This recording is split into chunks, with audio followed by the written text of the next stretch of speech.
Sejarah telah mencatat bagaimana sangat dekatnya persahabatan antara Sanok Horgronye, seorang orientalis yang kemudian ngaku-ngakunya masuk Islam, dengan Habib Utsman bin Yahya, yang mereka sebut dengan Mufti Batavia atau Mufti Betawi.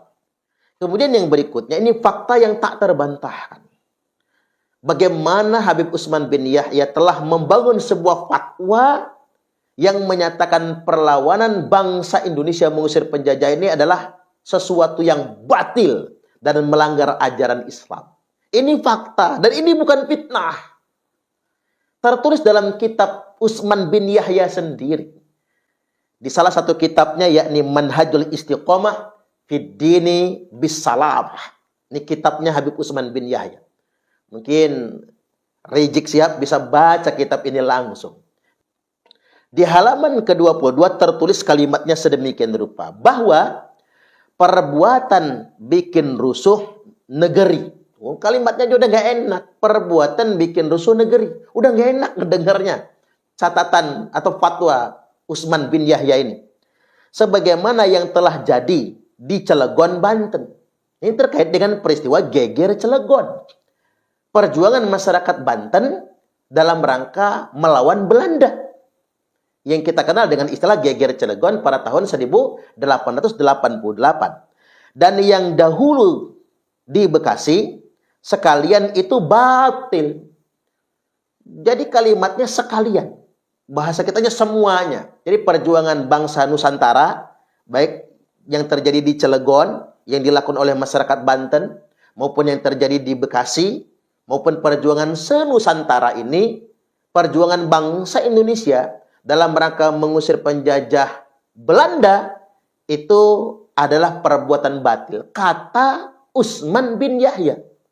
Dia sendiri yang nulis kitabnya, kemudian diterbitkan dan kemudian disebarkan. Lalu, bukannya jihad. Dan dia mengatakan perjuangan bangsa Indonesia ini bukan jihad. Sebab tiada syarat-syaratnya. Ya kata dia nggak nyukupin syarat, kan begitu. Malahan perbuatan begitu rupa melanggar agama. Perbuatan perjuangan bangsa kita ini dalam rangka mengusir penjajah itu melanggar agama, kata dia. Dengan menjatuhkan beberapa banyak darurat. Jadi mengandung banyak darurat bagi pada orang-orang. Jadi membahayakan orang banyak. Ini tertulis dalam kitab Manhajul Istiqomah halaman 22 karya Habib Utsman bin Yahya. Nah, coba tanya ulang sama Rizik Syihab itu. Benar ini fitnah? Ini fakta. Nah, buat bangsa Indonesia, apa kata Bung Karno? Jas merah. Jangan sekali-kali melupakan sejarah. Karena nama yang tersebut ini barangkali suatu hari nanti akan diusulkan menjadi pahlawan nasional. Bahkan di Jakarta sudah ada jalan Mufti Batavia. Ada jalan Habib Utsman bin Yahya. Hati-hati loh. Saya melihat di beberapa lokasi, bahkan dilihat di Google Map itu ada jalan Mufti Batavia. Ini maksudnya Habib Utsman bin Yahya tersebut. Jangan-jangan nih, suatu hari nanti orang ini akan diusulkan oleh klannya menjadi pahlawan nasional. Padahal faktanya orang ini bukan pahlawan bagi bangsa Indonesia, tapi pengkhianat bagi bangsa Indonesia.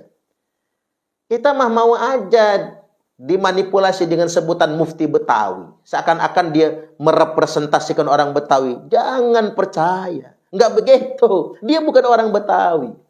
Dia datang dari Yaman, diangkut oleh Belanda. Karena Belanda tahu strateginya.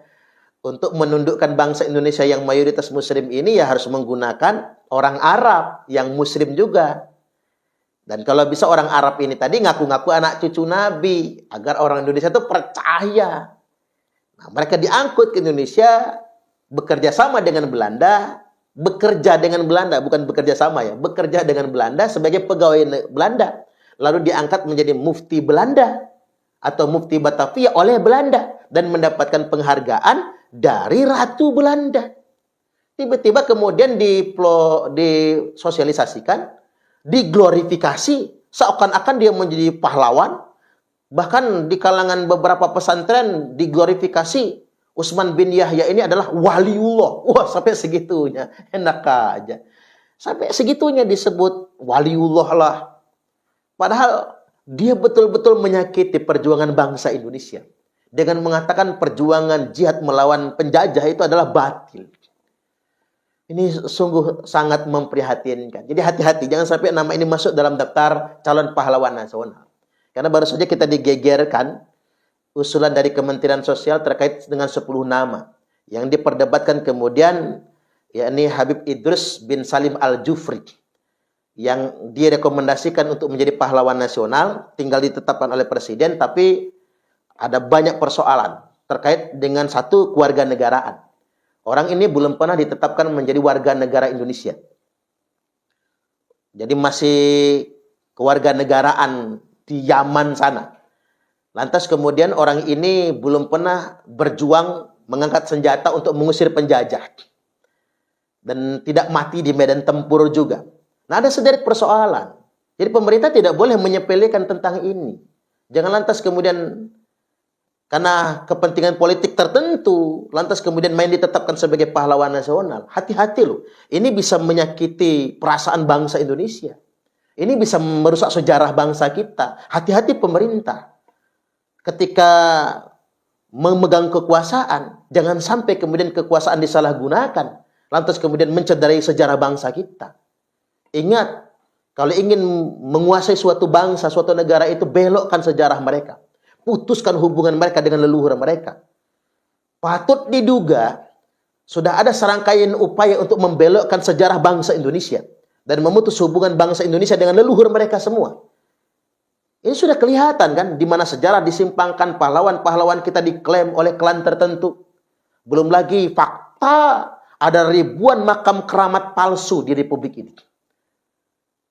Loh, apa tujuan orang bikin makam-makam palsu? Lantas kemudian dikasih nama Habib ini, Habib itu, dan lain sebagainya. Ini tak sederhana motifnya ekonomi. Tak sekedar kemudian kotak amal. Ini tujuan jangka panjang untuk mengklaim sejarah bangsa Indonesia. Nanti akan membangun klaim, mereka bangun klaim Indonesia ini warisan nenek moyang mereka. Buktinya, semua makam keramat di seantero Nusantara ini adalah dari keluarga mereka. Itu tujuan mereka. Apalagi dibalut dengan ngaku-ngaku sebagai anak cucu Nabi. Dan kemudian kita percaya begitu saja. Coba kita ingat kembali sejarah. Misalnya padamnya perjuangan Diponegoro. Di mana perang Diponegoro adalah perang yang paling membuat Belanda kewalahan. Tapi tahukah Anda siapa yang kemudian memadamkan perang Diponegoro? Ada seseorang yang ngakunya ulama dan ngaku cucu Nabi. Namanya Habib Ibrahim Ba'abud. Inilah orang yang kemudian menjebak Pangeran Diponegoro. Dia bekerja sama dengan Gubernur Jenderal Belanda, membujuk Pangeran Diponegoro agar mau berhalal bihalal.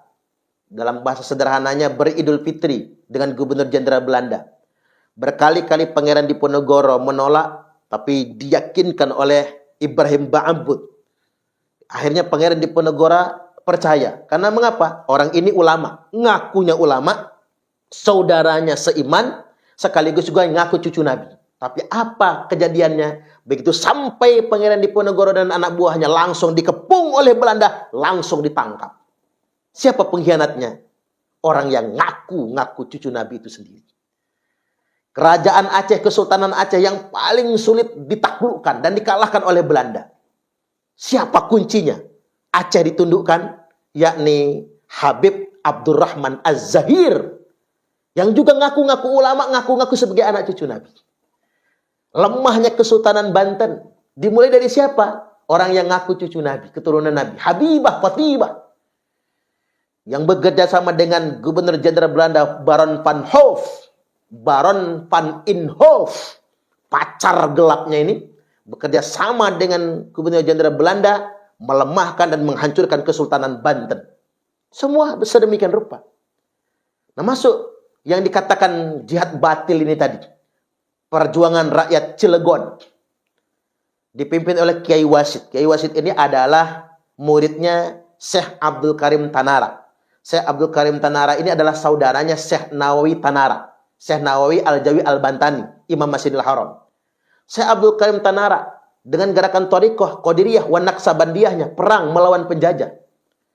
Syekh Nawawi Al-Bantani, Syekh Nawawi Tanara, sampai berangkat haji ke Mekah dan tidak bisa pulang gara-gara dikejar-kejar oleh Belanda. Nah, muridnya Kiai Wasid bersama para petani dan pengikut Thariqah, Qadiriyah, wa Naqsabandiyah berjuang melawan penjajah yang puncaknya disebut dengan istilah geger Cilegon tahun 1888, dihukumi oleh Utsman bin Yahya sebagai jihad batil, sesuatu yang melanggar agama. Nah, masyarakat Banten tidak boleh lupakan sejarah ini semua. Bangsa Indonesia tidak boleh melupakan semua sejarah ini. Pada kenyataannya, yang mengkhianati perjuangan bangsa Indonesia dalam rangka mengusir penjajah Belanda adalah sekelompok orang yang gayanya ngaku Arab, padahal bukan Arab. Mereka ngaku-ngaku sebagai cucu Nabi, padahal mereka bukan cucu Nabi. Mereka memang datang, dibawa oleh Belanda, dipekerjakan oleh Belanda, dan menjadi antek Belanda. Dan hari ini, terungkap sebuah fakta. Sekelompok klan yang ngaku-ngaku sebagai anak cucu Nabi ini, ternyata mereka bukan keturunan Nabi. Fakta pertama yang diungkap oleh Kiai Imad, berdasarkan kitab nasab, tak terkonfirmasi mereka sebagai anak cucu Nabi. Dan secara saintik, tes DNA-nya ternyata benar. DNA mereka jauh melenceng dari DNA keturunan Nabi Sallallahu Alaihi Wasallam. Ya, sebetulnya mengapa mereka itu sangat ngelunjak dalam tanda kutip ya, bisa ngaku-ngaku anak cucu Nabi dan menggunakan pengakuan itu sebagai alat arogansi? Ya, gara-gara kita juga sebetulnya. Kita yang terlalu melebih-lebihkannya. Mohon maaf, ini para kiai Nusantara, para ulama, yuk kita mawas diri. Mau tidak mau juga ada beberapa kiai-kiai pesantren yang coba mengglorifikasi mereka. Ini wali, ini anak cucu Nabi. Dan kemudian memerintahkan santri untuk memuliakan mereka dalam bentuk memuliakan yang secara berlebihan. Ya, salah kita juga sebetulnya. Hari ini kita mesti mawas diri dan gentle mengakui kesalahan. Jangan lantas kemudian menjadi ego dan menuduh yang bukan-bukan. Hari ini ketika Kiai Haji Imaduddin Utsman Al-Bantani membangun sebuah kesadaran, lantas kemudian beliau dituduh provokasi. Dianggap sebagai pengadu domba. Loh, kok bisa kemudian dituduh yang bersangkutan telah melakukan tindakan provokasi? Nah, hari ini ada orang yang ngaku-ngaku anak cucu Nabi. Sekali lagi saya tegaskan. Lantas kemudian menggunakan pengakuan tersebut untuk melawan pemerintah yang sah. Untuk mengorganisir massa. Agar kemudian mengikuti mau mereka. Seakan-akan mereka itu paling superpower, paling superior. Untuk bicara kebenaran atas nama agama. Lantas kemudian mengadu domba antar sesama anak bangsa. Mereka gunakan pengakuan tersebut untuk mendelegitimasi pemerintah yang sah. Nah, datanglah Kiai Imad yang coba menyadarkan kita dengan sebuah data ilmiah. Mereka itu bukan anak cucu Nabi. Mereka hanya ngaku-ngaku saja. Mereka cuma mengeksploitasi pengakuan tersebut untuk keuntungan kelompok mereka saja. Bahkan keuntungan ekonomi. Tiba-tiba kemudian dituduh sebagai provokasi. Padahal ini sebetulnya menyadarkan. Nah, saya ingin tegaskan sekali lagi, klan mereka tidak punya track record melawan penjajah Belanda. Yang ada mereka didatangkan oleh Belanda.